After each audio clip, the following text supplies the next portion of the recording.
কেন আমি এই ইসলাম যতটুকু বুঝছি এতে আমি অনেক বেশি পেয়েছি। ইসলাম যদি আপনার জীবনে ধারণ করতে পারেন, আপনি কি দিবেন আল্লাহর কাছে সে বিষয় নয়, আল্লাহ আপনাকে পৃথিবীর মধ্যে সেরা হিসেবে বানাবে। আপনি চিন্তা করে দেখেন, রাসূলের কথা তো আমি বাদ দিলাম, রাসূলের জীবনের ওই বিষয়টা আমি এখন নিয়ে আসলাম না।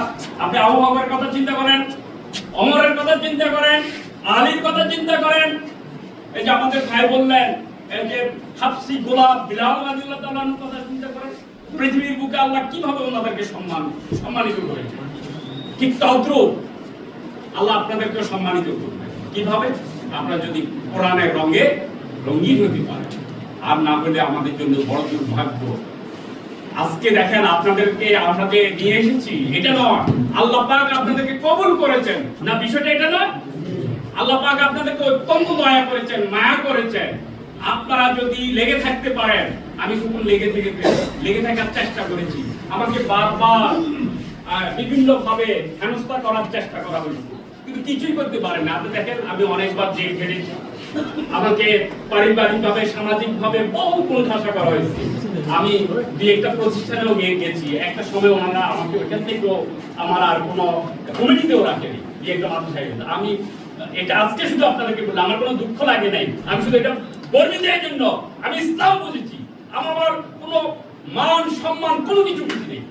আমি এখন এটাই চাই, আমি একজন খাদেম হিসাবে একজন ইসলামের এই জিহাদ ফি সাবিলিল্লাহর কাজে আমি যাতে আমার জীবনের শেষ সময়টুকু কাজে লাগাইতে পারি, আমি আল্লাহর কাছে এই সাহায্যটাই চাই।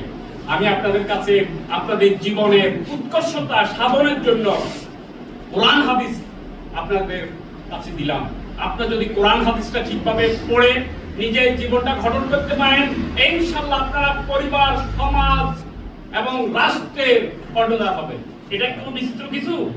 তারপরে ওই রকম অবস্থানে যান, ইনশাআল্লাহ আল্লাহই আপনাদের পরিচয় করে দিবেন। কারণ আল্লাহ পাকের সিদ্ধান্ত যদি না নেন, আল্লাহ আগে আসমানের সিদ্ধান্ত নেন, আপনাকে কিভাবে আল্লাহ পরিচয় করবেন নাকি এই বিষয়টা কি আপনারা জানেন?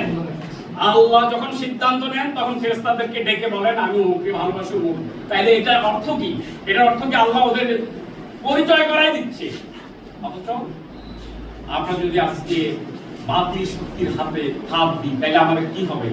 শয়তান আমাদের প্রত্যেকটা হাতে মানে প্রতিটা জায়গায় হেনস্থ করবে।